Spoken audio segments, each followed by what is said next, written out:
The U.S. President Donald Trump is set to focus on trade and Tehran on the final day of his China visit. Trump is aiming to secure business agreements across sectors including agriculture, aviation and AI. But the U.S. president will also be seeking geopolitical progress, and particularly on the West Asia conflict. Well, on Friday, Chinese President Xi Jinping will host Trump at the Zhongnanhai, the leadership compound of the ruling Communist Party in Beijing. Now, only a handful of American leaders have ever stepped into this highly guarded headquarters. Richard Nixon met with Mao Zedong at the compound in 1972, the first time an American president has visited China, and President George W. Bush and Barack Obama are the other two American leaders to have visited the compound. Now, two leaders are also expected to hold a team meeting and diplomatic lunch before Trump departs for Washington. Well, trade discussions are expected to dominate Friday's agenda, and Trump is accompanied by several top U.S. business leaders, including Tesla CEO Elon Musk and NVIDIA chief Jensen Huang. I just want to say on behalf of all of the great delegation that we have the greatest businessmen, the biggest, I guess the best in the world. We have amazing people, and they're all with me. Every single one of them. We asked the top 30 in the world, every single one of them said yes. And I didn't want the second or the third in the company. I wanted only the top. And they're here today to pay respects to you and to China. And they look forward to trade and doing business. And it's going to be totally reciprocal on our behalf. In his Fox News interview, Trump appeared to preview one of the major deals, claiming China had agreed to purchase 200 big Boeing aircraft. However, shares of Boeing slipped after the comments, suggesting investors had expected a larger commitment from Beijing. Well, Trump was given a massive red carpet welcome on his arrival and met President Xi at the Great Hall of the People in Beijing. But Thursday's superpower summit was dominated by Xi Jinping's strong warnings on Taiwan. Well, Xi described the U.S.-China relationship as the world's most consequential. And he also warned that Taiwan remains the most important issue in China-U.S. relations and could trigger conflict if handled improperly. Well, Trump avoided commenting publicly on Taiwan on Thursday, but U.S. Treasury Secretary Scott Bessent later told CNBC that the president would speak further on the matter in the coming days. Well, Trump did address another major flashpoint, however, the conflict involving Iran. Speaking to Fox News, Trump said that she had effectively assured him that China was not preparing to provide military assistance to Tehran. Listen to this. We discussed it. I mean, when you say support, they're not fighting a war with us or anything. No. He said he's not going to give military equipment. That's a big statement. He said that today. That's a big statement. He said that strongly. But at the same time, he said, you know, they buy a lot of their oil there, and they'd like to keep doing that. He'd like to see Hormuz Strait opened. I said, well, we didn't stop it. They did it, then we stopped them. You know, sort of interesting. He joked. He said, you know, it's sort of, if they stopped it, then you stopped them.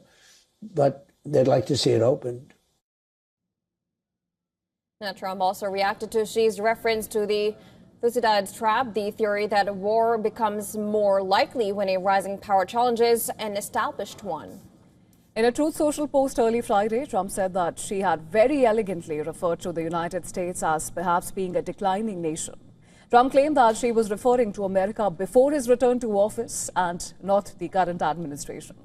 Trump wrote, and I'm quoting him here, 2 years ago, we were in fact a nation in decline. Now the United States is the hottest nation anywhere in the world, and hopefully our relationship with China will be stronger and better than ever before.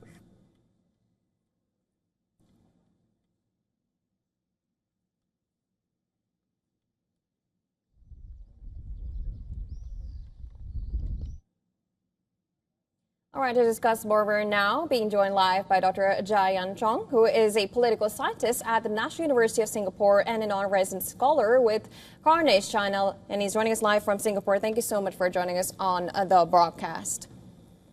My pleasure. Absolutely. And now let's begin with the meeting between China and Xi Jinping and, of course, Trump. You know, a lot of people are anticipating hugs and handshakes. Although it seemed almost like, you know, the meeting, would you judge that? And of course, this is the final day and there's going to be a tea ceremony. How do you look at the talks going forward when we don't really have any conclusive deals as of now? Right. So this summit so far has been a lot about tone. So the US side has been fairly conciliatory.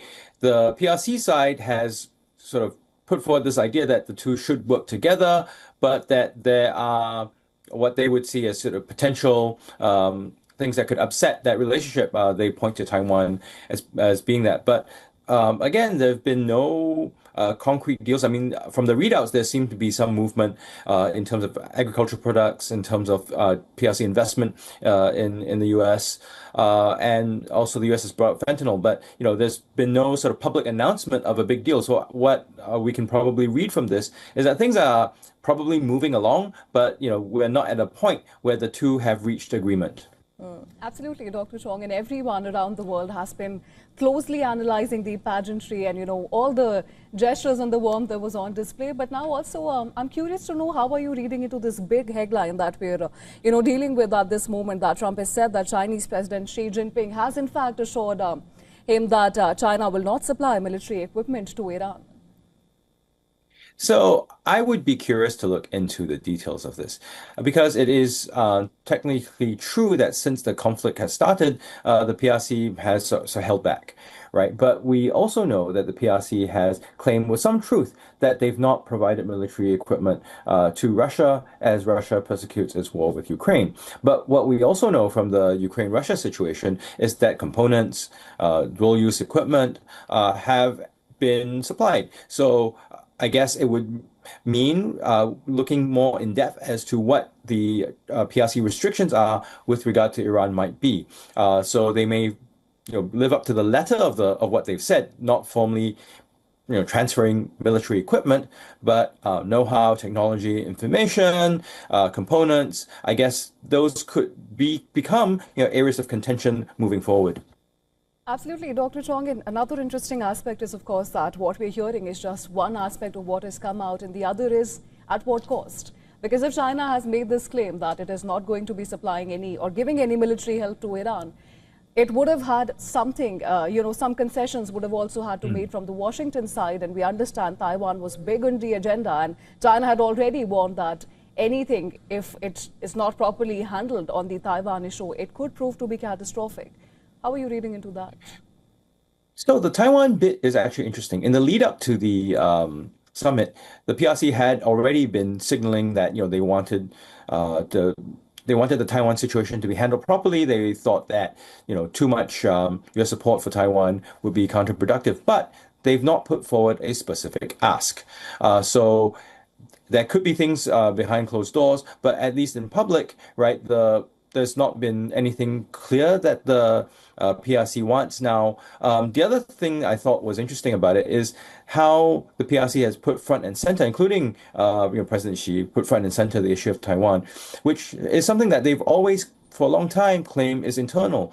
If it's such an internal issue, then you're looking at it in terms of major power relations, how the trajectory of U.S.-China ties. Then it also raises the question of how internal is Taiwan actually. So I think another angle on this is really how Beijing looks at Taiwan as a pretty tricky issue for themselves.